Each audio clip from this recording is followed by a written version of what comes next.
his classmates, former teachers. There wasn't really a sense of Mark Wu being a person who'd been in trouble. I'd say naive, helpless, really nice guy. I was laughing out loud when the FBI suggested that he could be in a gang or something. But police found evidence that Wu and McGuigan were both involved in gambling. We learned that Mark Wu, through his family, it appears primarily, had resources. So he had money to burn. 5 days before the murders, Mark Wu gave Jason McGuigan a large sum of money to bet on a professional baseball game. One game in particular was the Major League Baseball game, Pittsburgh versus Cleveland. That game happened to go 15 innings and lasted about 5 hours. Mark Wu used his cell phone to call a sports betting service that night to find out which team won. The pitcher takes the sign, winds up. The pitch, it's in the dirt, past the catcher. The runner from third is heading home, and there's the throw. Safe. The game ends on a wild pitch, and Pittsburgh wins 7-6. I don't believe it. For the second night in a row, Pittsburgh wins in 15 innings.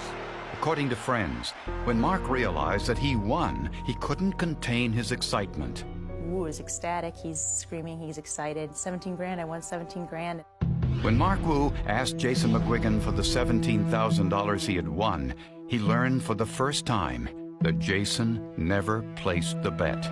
Jason reacts to that by pulling his newly purchased Glock pistol out of his pants, waves it at him, and says, "Shut the f*** up."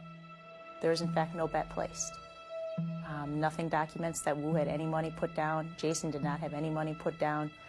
So this bet is completely a false bet. Why Jason didn't place the bet is unclear. Either he forgot or decided to pocket Mark's money instead. Regardless, this gave Mark Wu 17,000 reasons to seek revenge. Investigators now suspected that Jason McGuigan was murdered because of his gambling activities.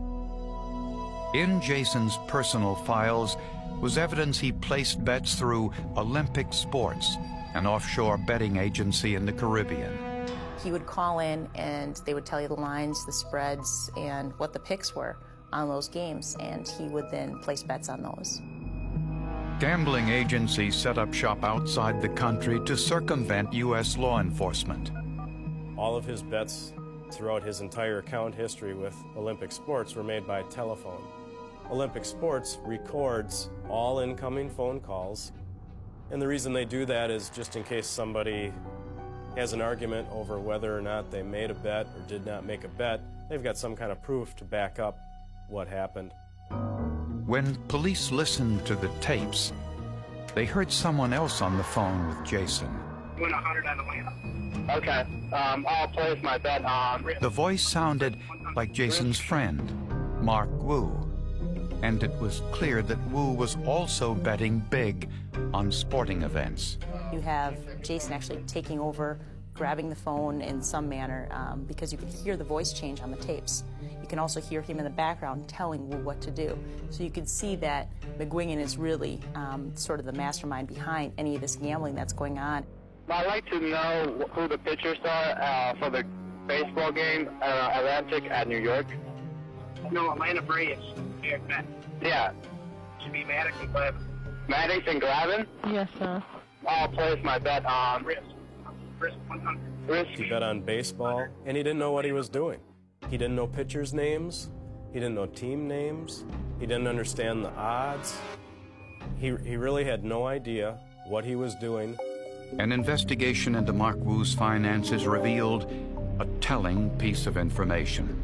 When we began to discover that Mark Wu had, over a 4 or 5 month period, drawn more than $70,000 out of his bank account, that Mark Wu was telling investigators that he, at one occasion had dropped $15,000 on a single bet.